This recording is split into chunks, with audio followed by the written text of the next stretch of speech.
Terima kasih sudah mengklik video ini.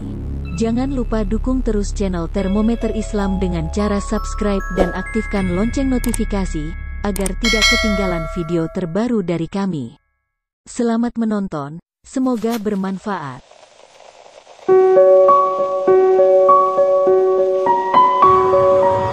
Ibu bapak, saudara-saudaraku rahimakumullah,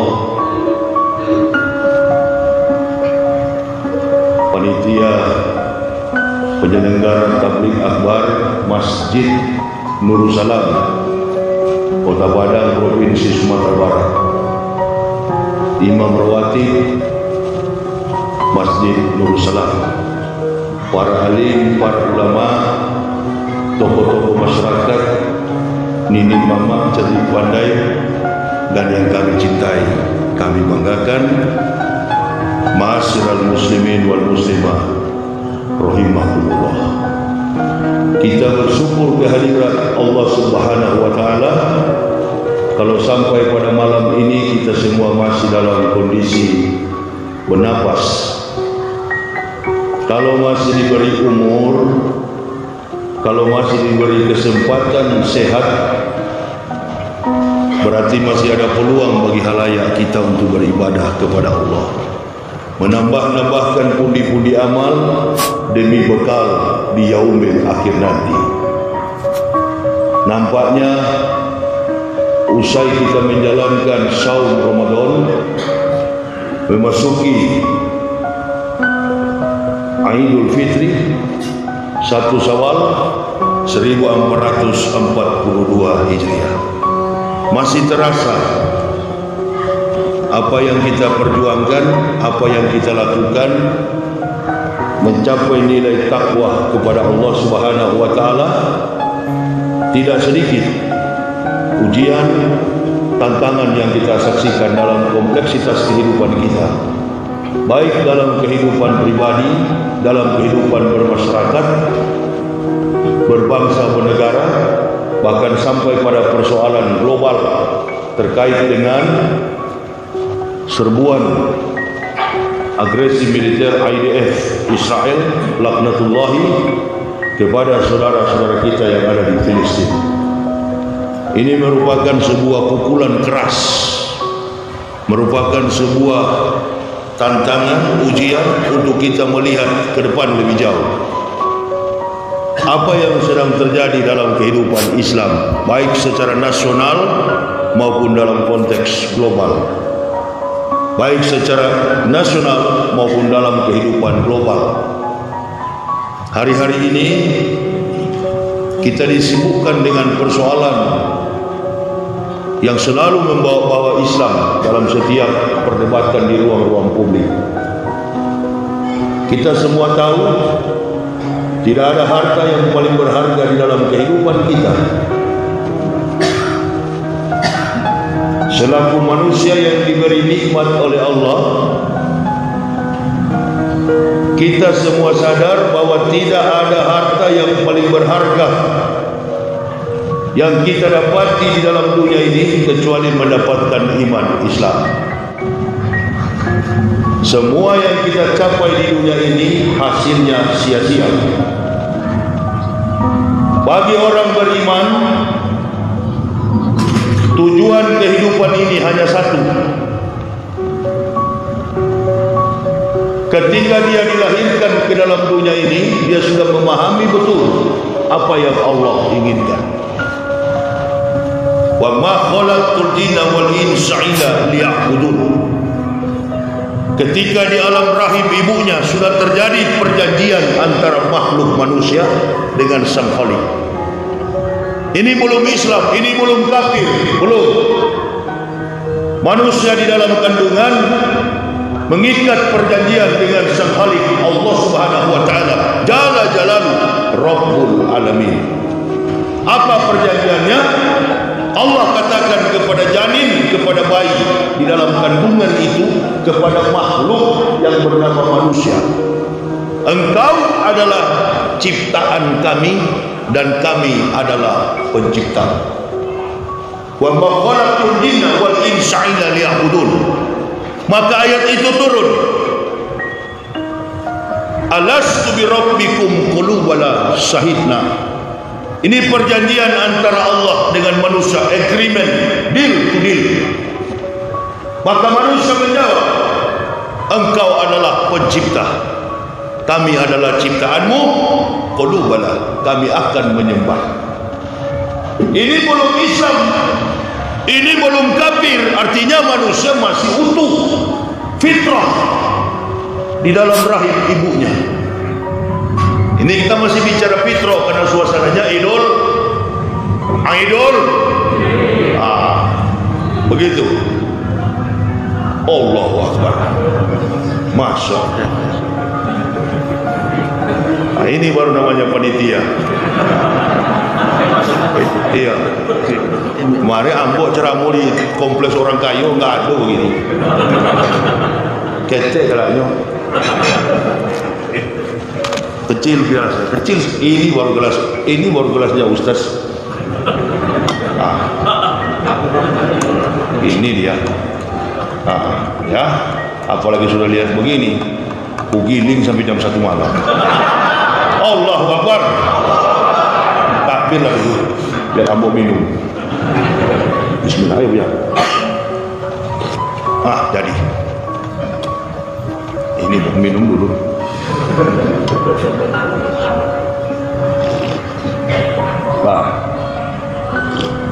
Alhamdulillah. Ini dia, ikhlas betul panitia ini. Nggak ada amplop pun jadi. Ini dia. Jadi. Bu ya, kita bicara fitrah sebentar. Apapun suku bangsanya, apapun adat istiadatnya, apapun latar belakang yang telah dia geluti selama di dunia, tapi dari dalam rahim ibunya, semua makhluk bernama manusia itu adalah fitrah. Inilah kebaikan ajaran Islam yang tidak dipahami oleh orang-orang kafir. Islam tidak pernah menyerang orang kafir.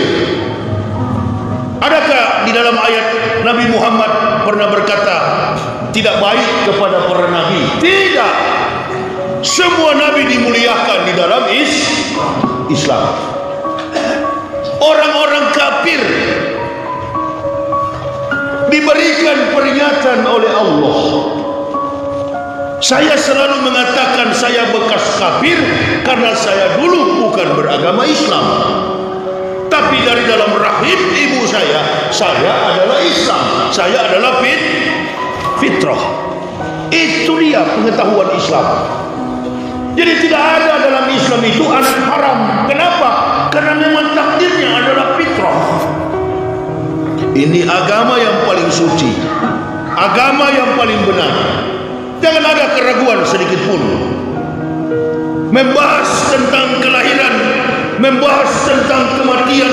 Khalaqal mauta wal hayata liyabluwakum ayyukum ahsanu amalan.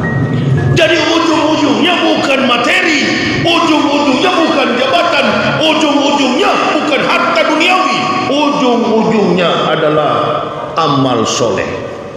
Itu bekal yang akan kita bawa pulang. Sudah kita dapatkan setiap tahun. Usai Ramadan, takun mencapai takwa, dilahirkan bersih dalam keadaan fitrah. Ini makanya Allah katakan dalam firman-Nya, qad aflahal man tazakka wa zakara rasma rabbih fasalla bal tusyruna hayatad dunya wal akhiratu khairu wa abqa. Jadi ada perbedaan antara jalan kehidupan kafir dan jalan kehidupan orang beriman. Di mana jalan kehidupan fokus orang beriman adalah akhirat, surga. Jalan kehidupan orang kafir adalah neraka jahanam. Nah, kita umat Islam, saya perhatikan di Indonesia ini, umat Islam ini digiring, dibawa kepada pemahaman yang mencoba untuk menjauhkan umat Islam ini dari tauhid, dari iman, tauhid. Baik itu diskenariokan, baik itu merupakan propaganda, adu domba maupun dalam taktik yang dimainkan orang-orang yang ada dalam rezim ini, mencoba menjauhkan umat Islam dari ketauhidan, maka muncullah bibit-bibit munafiq di dalam Islam. Orang kafir, lihat ya ibu bapak, ini Islam yang mengepungnya ada 4 kekuatan. Yang mengepung Islam ini ada 4 kekuatan: Nasrani, Yahudi, Syiah, Komunis. Lengkap memang. Baru-baru kita mendengar saudara-saudara kita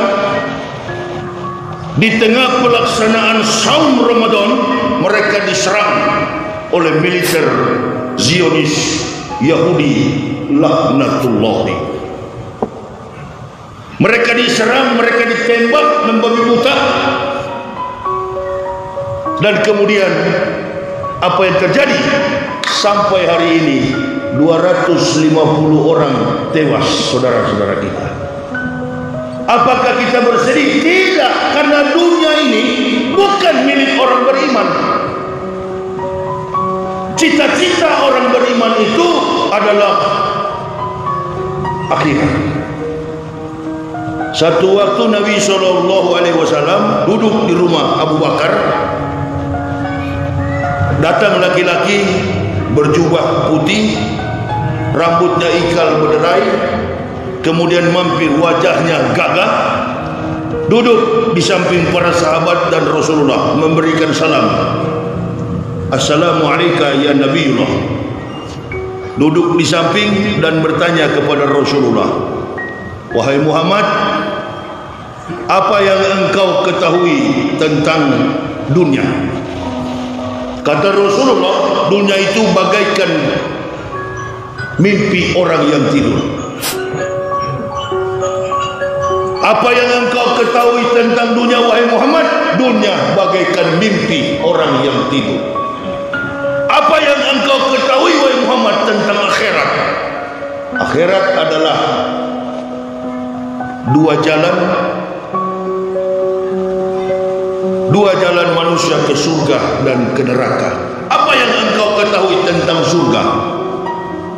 Ganti dunia daripada orang-orang yang meninggalkannya. Apa yang engkau ketahui tentang surga? Ganti dunia daripada orang-orang yang meninggalkannya. Apa yang engkau ketahui tentang neraka? Ganti dunia daripada orang-orang yang mengejarnya. Sengaja diarahkan perhatian umat Islam untuk supaya meninggalkan iman tauhid. Ini konsep daripada 4 musuh Islam tadi. Bagaimana supaya kita umat Islam tercerai-berai? Adu domba.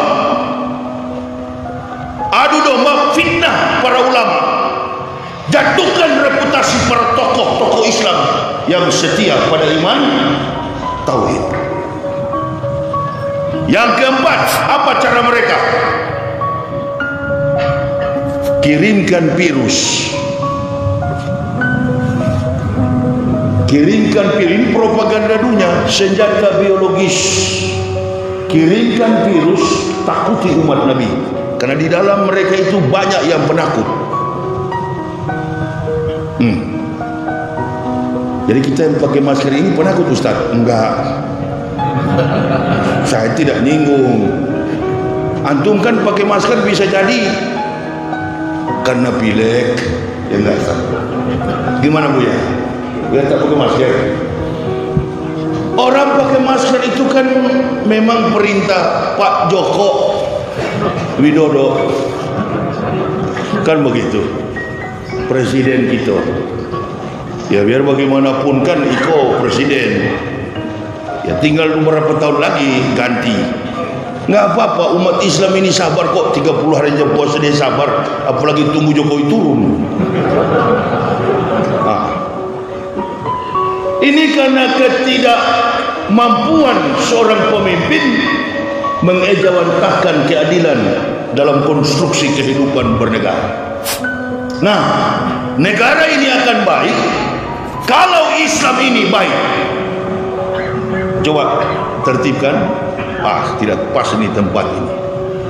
Ibu-ibu mundur lagi ke sana supaya bapak-bapak bisa. Ya, nggak usah pelan-pelan aja Bu, sampai jam 2 saya ini. Kopi enak begini, Bu ya.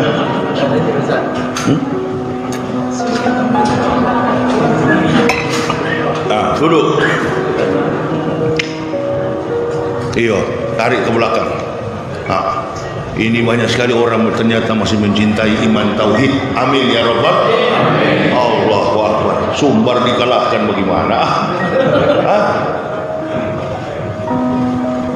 Bagaimana mau dikalahkan Provinsi Padang?